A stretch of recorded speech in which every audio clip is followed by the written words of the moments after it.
What's up, guys, and welcome back to this career mode. And well, I say welcome back to this career mode. We're quite a distance into the future now. I can't even remember when the last video actually finished, what date it was on, but we're now into December. And basically, I had this moment where I was like, people who are watching career modes don't really care about the football, quite frankly. I mean, like, maybe you do, but I don't think many people watch career modes for the football.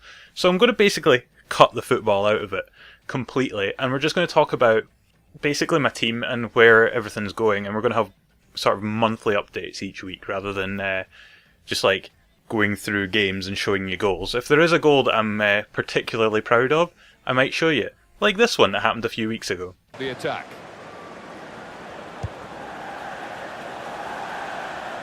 Here's a chance to attack. Real opening now. It's in. Now, there should have been a video there of a goal. If there was, then success, I found it. If not, then, well, that was unfortunate.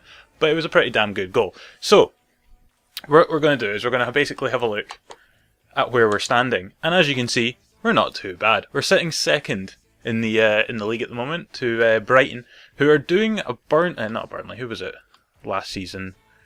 We were in with Bristol. Bristol went and absolutely ruined the league last season, won by over like 20 points or something. It was absolutely mad.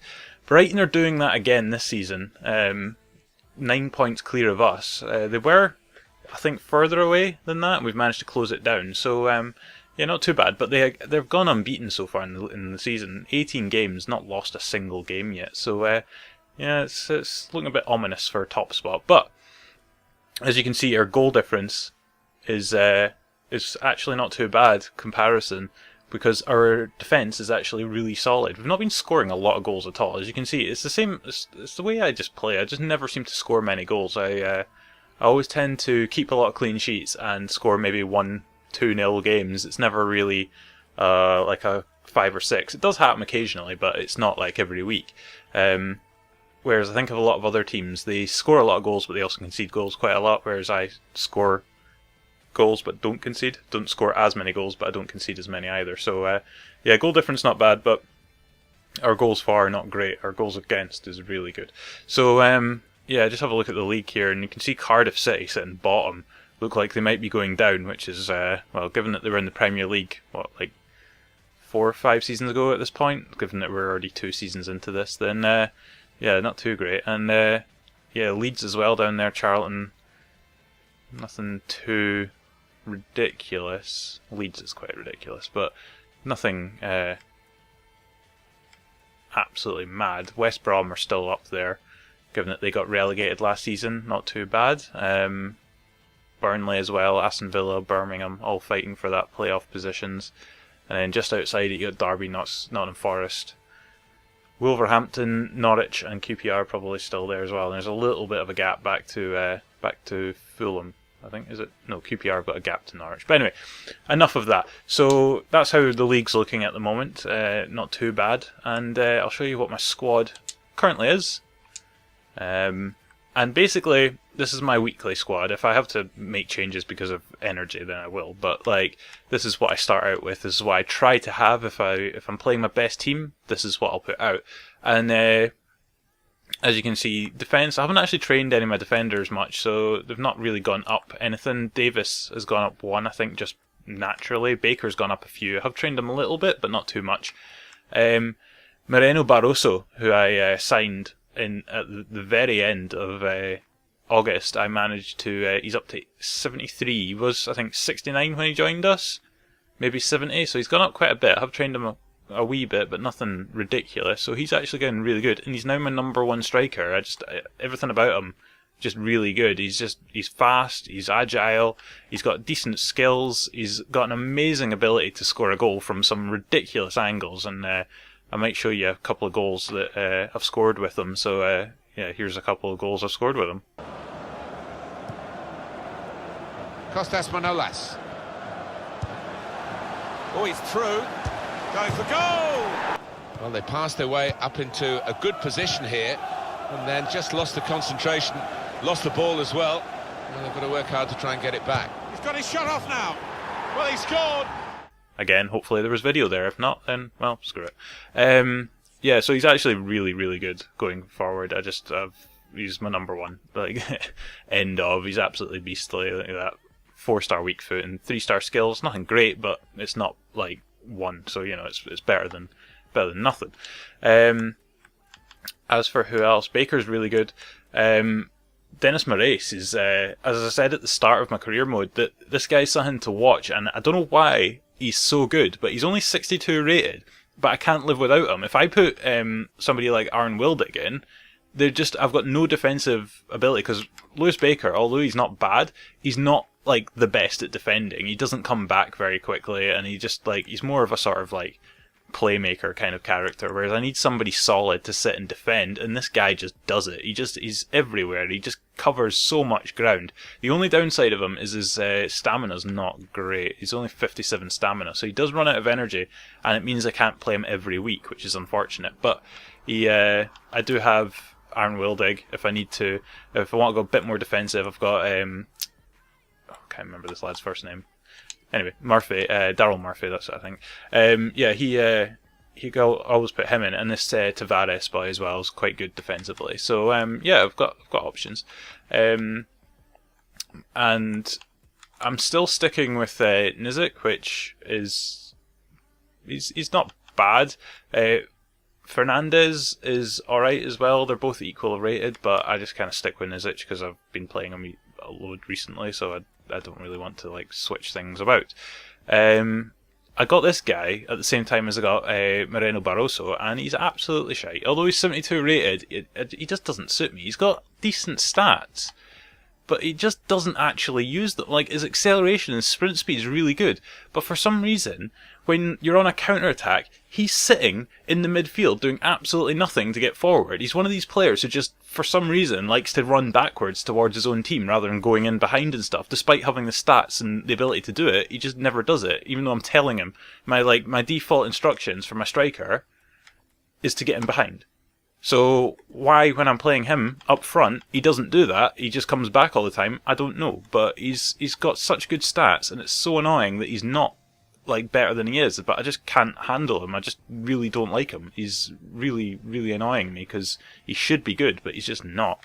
So I might just he's on loan, whereas I actually bought Moreno Barroso, which was probably quite a good move. This guy was only on loan, so I think I might just cancel that loan because I'm not that bothered about having him, and he's just taking up space.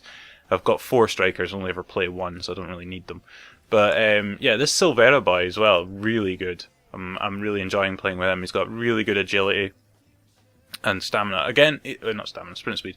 He's not like amazingly stat wise. Like, his stats are okay, but for some reason he's one of these players who just seems to play really well. So his ball control is really good, and like, you can just walk past players, and they like defenders will stick a foot out, and this lad will just chip the ball past them and keep going. Like, you don't even have to do anything; he just goes past people. So and he's got a 4-star skill move as well, which isn't bad. So really impressed with this boy. He's definitely coming on. That's pretty much my squad. Nothing much more to go into on that, and again, we'll update this monthly if I've changed anything, if there's somebody I play more or less, but I think this is pretty much what it's going to be for the rest of the season. Right, what I'll do is I'll go through the tables, not just this table, obviously I've looked at this table, but Europe and like FA Cup or EFL Cup and stuff. FA Cup's not happened yet. EFL Cup, we got knocked out. We got knocked out by Reading. So 2-0 wasn't a great game. Got really bloody frustrated at it, and ultimately I think got 2 players sent off because just we had so much chances to score goals and just couldn't do it. And they got about 2 shots and somehow scored them both. So wasn't impressed at that game, and ultimately resulted in a bit of rage.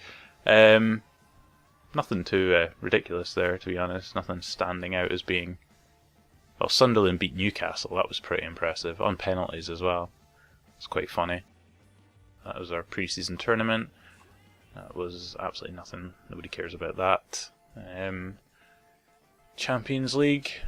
I don't think we'll wait on that one because we'll look at that maybe next week when all the games have been played in the group stages. Have a look at our group in the Europa League, which we are still in, and we are top of. Yes, that is correct. We are top of our group in the Europa League. It's easier to play Europa League games than it is to play league games, in my mind. I played Roma twice, beat them both times. I don't understand how. Both times as well. It wasn't even like 1-0 wins. It was like fucking 4 or 5 goals. Like, it was ridiculous. And but then you play against like Leeds, who are struggling at the bottom of the championship, and you can't get through them.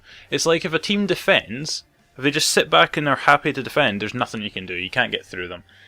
Whereas if you're up against a team like Roma, who's actually going forward, actually attacking you, you can actually get in behind so easily, and you score 4 or 5 goals. And as long as you hold a solid defence, which I'm pretty good at, they just can't do anything to you. So yeah, it was like we've only had 2 goals scored against us, and I'm pretty sure both of those goals came from Mold. I lost both games against Mold.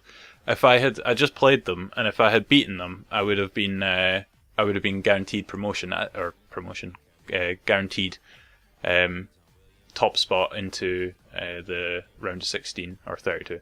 But as it stands, we're still teetering on the edge. We've got one more game to play, and I think it's against Trabzonspor. So we'll see if we should win that. It should be a pretty easy win, but it's annoying that we lost to Mold twice. Otherwise, we would have been away and gone by this stage. But that's pretty much everything I'm going to talk about this week. I think I've nothing really going on. Next week we'll chat about any potential signings I might bring in January, which may or may not happen. I don't know who I want. I've got a couple of ideas as to players I might buy, but I'm not sure whether to do it in January or not, because it seems like it might be quite a challenge. If we get promoted, then I think there might be a few marquee signings I want to bring in, because this team, although it's good, it's not good enough for the Premier League. So there would be a couple of places that need reinforcing. But as it stands, I think we've actually got a pretty solid team for the Championship. So yeah, I think that's all I'm going to talk about this week. So yeah, if you've enjoyed this video, then be sure to give it a thumbs up and subscribe as well if you're new around here. And yeah, I'll catch you guys next week. So until then, cheerio!